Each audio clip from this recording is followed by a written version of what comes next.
Amigos, un gusto como siempre poder saludarles. Bienvenidos entre todos en esta ocasión para platicar del recuento de lo que se vivió en la jornada electoral del día de ayer y cómo vamos hasta este momento. Vamos a hacer un corte y vamos a platicar con usted de todo lo que se ha vivido, de toda la experiencia que se ha tenido en estas elecciones intermedias. Así que esto es Entre Todos. Bienvenidos, buenas noches.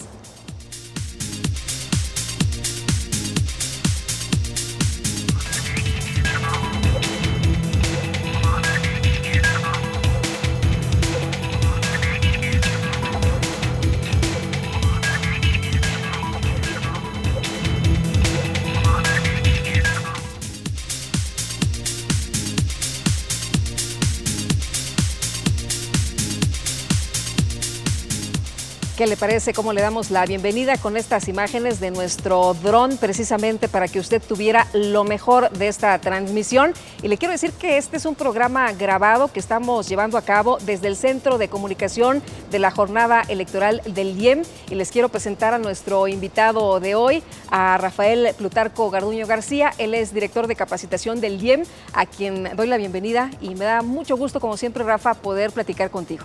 Gracias, Lupita, y de igual manera es un placer estar contigo. Oye, pues platícanos cuál es la lectura que das a la jornada electoral del día de ayer, cómo viviste, cómo se vivió aquí en el Estado de México estas votaciones. Creo yo que debemos de visualizarlo inclusive con el clima que tuvimos el día de ayer. Muy temprano en todo el Estado de México hubo lluvia suave, pero vimos cómo los funcionarios de casilla estaban participando y actuando, llegando a instalar sus casillas, nada más 18,181 casillas de la jornada a las 7:30 de la mañana. Obviamente tuvimos algunos retrasos, pero el esfuerzo de la ciudadanía ahí está contemplado y ejemplificado. Se instalaron las 18,181 casillas con más de 106,000 funcionarios de mesas directivas. Y representados los 11 partidos políticos y los 10 candidatos independientes ante las mesas directivas de casilla. O sea, fue una participación intensa, tengo entendido, Rafa, y llama mucho la atención porque es justamente a la conclusión que se está llegando, no nada más en el Estado de México, sino prácticamente en todas las entidades en las que se dice la votación fue importante, la votación para una elección intermedia en realidad no fue tan baja como se hubiera podido pensar. Sí, podemos estar equiparando la participación del día de ayer con una participación superior al 50%, donde estamos seguros que esto lo alcanzaremos ahora que tengamos ya los resultados del cómputo distrital y municipal. Recordemos que ahorita se está llevando a cabo el programa de resultados electorales preliminares, que es la suma de las actas de la jornada electoral, pero que tenemos acceso a ellas todavía de una manera en copia y que no hemos contado todas para poder tener el miércoles ya la oportunidad de tener resultados oficiales. Vamos a estar platicando de todos los incidentes, de lo que se vivió, pero quisiera que empezáramos por un tema que hoy en los medios de comunicación, Rafa, estuvo muy comentado, que fue ¿qué pasó con el PREP? ¿Lo hackearon? ¿Qué pasó con el PREP? ¿Hubo mano negra? ¿Hubo alguna situación de colapso? ¿Qué ocurrió? ¿Cómo lo ven ustedes? ¿Sí hubo chanchullo? No, para nada. El programa de resultados electorales preliminares que desarrolla el Instituto Electoral del Estado de México, ahora inclusive asistido con un grupo de científicos del Estado de México que participan, doctores realmente en cuestiones de computación, con la supervisión de los partidos políticos. Te he de decir que el día de ayer se tuvieron 3 elecciones. La federal, que ya lo vivimos, fue de diputados federales. Esta tenía ciertas coaliciones y se contaban los votos para lo federal de una manera. Pero tuvimos elección también municipal, donde había 2 coaliciones. Una creada por el Partido Revolucionario Institucional, el Partido Verde y el Partido Nueva Alianza. Y el Partido Acción Nacional y el Partido del Trabajo. Una en 93 municipios, otra en 27 municipios, y la de diputados locales en 42 distritos. Cuando tú veías la boleta para votar en la noche, ya en la tarde, el escrutinio y cómputo, el ciudadano veía la boleta para diputado local y era voto válido si estaba marcado, por ejemplo, Partido Revolucionario Institucional y el Partido Verde. O de la coalición del Partido Acción Nacional y el Partido del Trabajo. Pero si esa misma marca la tuviera en la que era de municipio, la tenía para la de distrital, entonces era voto nulo. O sea, tuvo su complejidad. Tuvo una complejidad. Si le sumas a la complejidad de lo que hacemos normalmente nosotros, hace 6 años, estarás recordando que se computaron en 2 casillas. Sí. ¿Por qué? Porque estaba la que establecía el INE y nosotros. Ahora tenemos con la nueva ley solamente una casilla única. Así es, y entonces estaban 4 ciudadanos haciendo el escrutinio y cómputo de, vamos a pensar, de 11 millones de boletas. Y otros 4 ciudadanos haciendo el cómputo de otros 22 millones de boletas. Y ahora son una sola casilla computando los 33 millones de boletas. Es decir, la inversión de tiempo que se desarrolló esta acción en la noche fue el doble de lo que normalmente traíamos. Sí, porque mucha gente decía, bueno, es que ve qué hora es y todavía no tenemos datos, y antes en las elecciones anteriores era la 1 de la mañana y ya prácticamente se estaba cerrando la sesión, o eran las 2 de la mañana y ya estaba prácticamente todo cantado. Sí, pero ahora te puedo comentar que viendo ya con mucha calma los datos, y aquí ahora se comenzaron a tener inclusive la primer casilla en algunos municipios para su cómputo. Comenzamos a las 10, 11 de la noche porque hubo municipios con tal efervescencia, pero además con tal competitividad, que no se hizo una vez el recuento, no 2, sino hasta 3 veces, para garantizarle a los representantes de los partidos políticos que las cuentas estaban bien hechas. Y entonces atrasó, eso lo haces en la municipal, lo haces en la distrital del estado, pero también en la de diputados federal. Sí.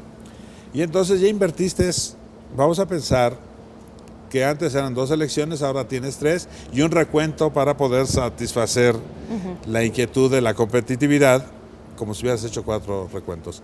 Un escrutinio y cómputo te inviertes de 30 a 50 minutos, dependiendo también de las agilidades y el número de boletas y de votos recibidos. Si es una baja participación, son menos boletas, estarás de acuerdo conmigo. Pero si en una participación de 11 millones de ciudadanos en lista nominal te participa más del 50%, es un número importante. Bueno, a esto le vas a poner otro detalle. Al ser una casilla única, entonces el ciudadano, antes de la casilla del estado, iba a su junta distrital o municipal.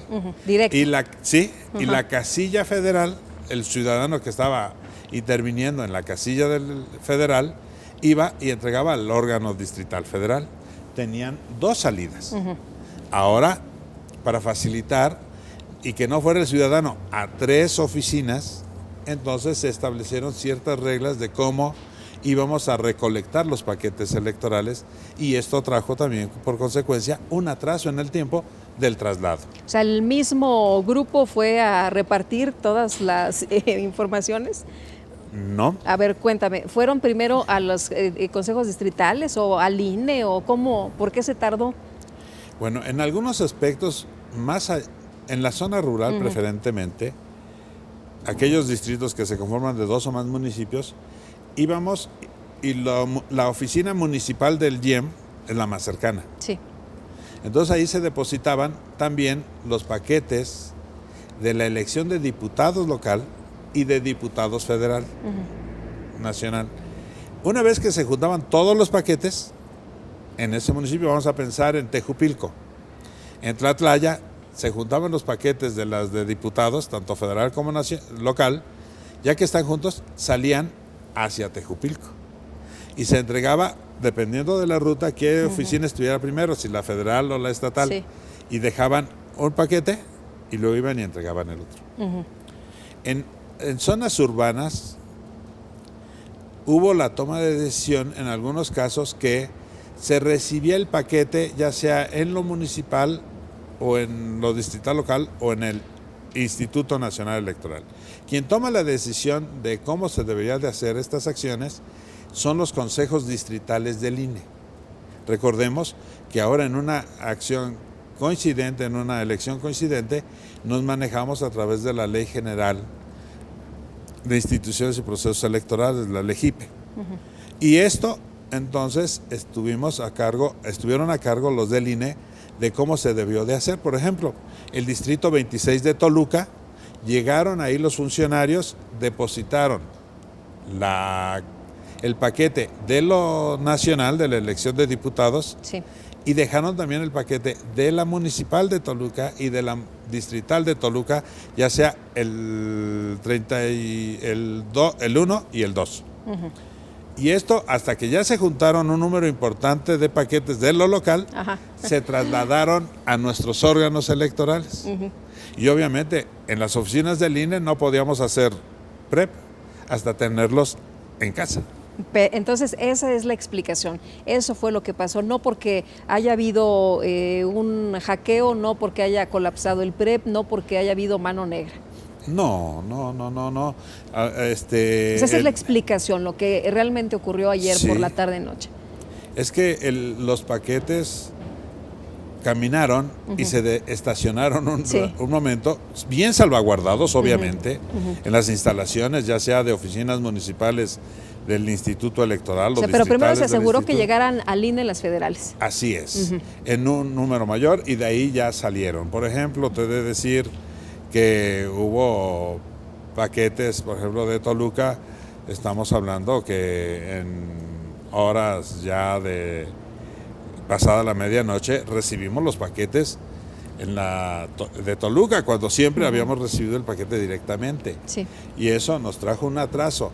Y la verdad es que el trabajo que hace la unidad de informática o el Instituto Electoral del Estado de México a través de la unidad de informática y vigilada por los consejeros electorales y partidos políticos, pues es un trabajo de veras perfectamente hecho, y además acaba de recién ser auditado todo esto.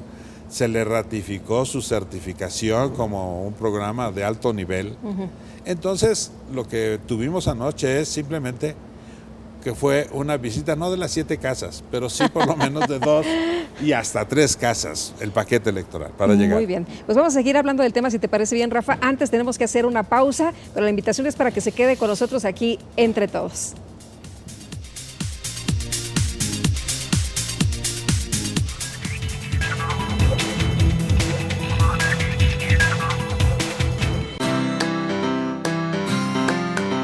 A ti que te tomaste el tiempo. A ti que participaste. A ti que nos diste tu confianza. A ti que te informaste para ejercer tu derecho. A ti que decidiste para hacer del 7 de junio un día especial. Y te diste un tiempo para el futuro de nuestro estado. A ti que votaste.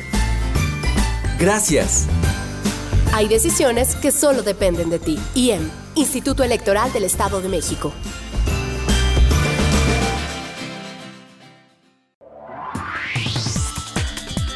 Detrás de tu voto hay buenas noticias.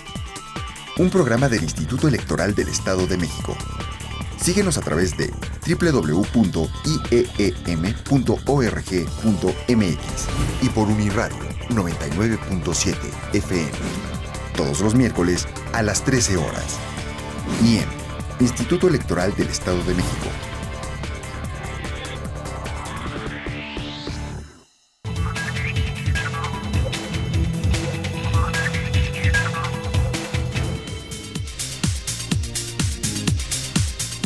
Estamos de regreso Entre Todos, gracias a usted que sigue aquí con nosotros. Y Rafa, nos hablabas del PREP, nos decías cómo estuvo la situación, qué fue lo que se vivió, cuáles fueron los mecanismos, pero también preguntarte, ¿este es el mismo PREP que se ha utilizado en ocasiones anteriores o con las nuevas reglas de la reforma hay algunos lineamientos distintos ordenados por el INE? Recordemos que ahora ya es una atribución del Instituto Nacional Electoral establecer los lineamientos de cómo se deben de desarrollar los programas de resultados electorales, los PREP, para que haya una homogenización de procedimientos a nivel nacional. para tener seguridad de que hay un nivel adecuado para la presentación de estos resultados preliminares. Entonces, la base de nuestro programa, se puede decir, el PREP, sufrió algunas mejoras desde el punto de vista, por ejemplo, ya la inclusión de un grupo realmente de técnicos, de maestros, doctores en ciencias de la computación, que vienen a reforzar algunas acciones. Se establecieron también otra auditoría, no nada más las que ya teníamos, sino se establece otra auditoría para garantizar algunas acciones de estas conformaciones. Se tuvieron los ejercicios, tuvimos ejercicios de programa de resultados electorales para ver su capacidad el día 3 de mayo, 17 de mayo, 24 de mayo, donde se incluyó, por ejemplo, todo lo que se estableció por parte del INE, más las observaciones hechas por los partidos políticos acreditados y representados ante la Comisión de Organización que preside la maestra Palmira Tapia. Sí. Y esto trajo como consecuencia todavía un mejoramiento y perfeccionamiento. El Estado de México y las representaciones de los partidos políticos y los consejeros son muy exigentes. Y qué bueno que sean así, y entonces nos llevan como institución a dar el máximo de capacidades.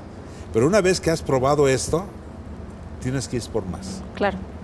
Ahora, te quisiera preguntar, se clausuró la sesión permanente de esta jornada electoral. Se pasaron ustedes prácticamente toda la noche aquí recibiendo información, pero ya finalmente se clausura. ¿Esto qué significa? ¿Qué quiere decir? ¿Que se termina el proceso?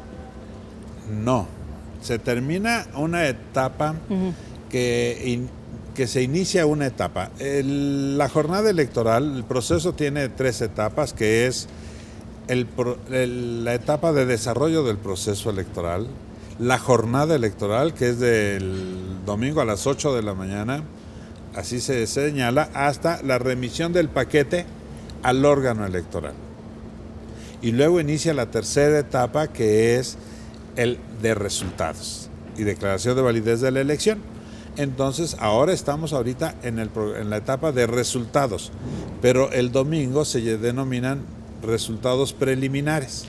Te voy a decir por qué preliminares.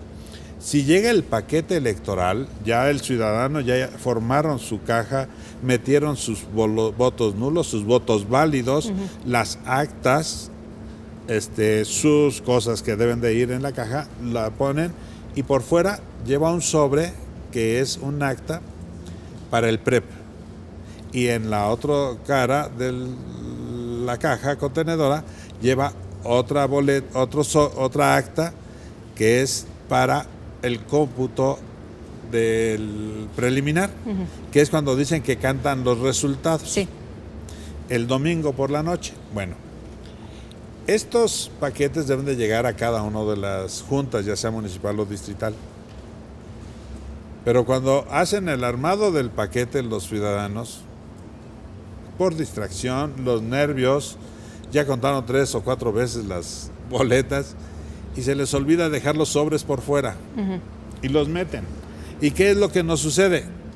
Que no podemos abrir el paquete porque se debe de mantener cerrado. Si lo abres estás violando la ley, ¿no? Si lo abres es delito electoral y violas la ley. Y entonces no puedes saber ese resultado. Bueno, hay otros ciudadanos, pues, médicos vamos a pensar, o un Rafael Plutarco que tiene una letra espantosa, viene el acta y ¿qué sucede? Alguien la ve y no la entiende. Y entonces, pues sí la tienes, pero no es preciso, no tienes la entiendes qué es lo que información. dice, porque es una letra de espanto. Entonces, tampoco se toma y se dice que ya está el acta, pero no cuenta. Bueno, hay ocasiones también en que los datos que tiene el acta, por alguna circunstancia, hacen mala suma.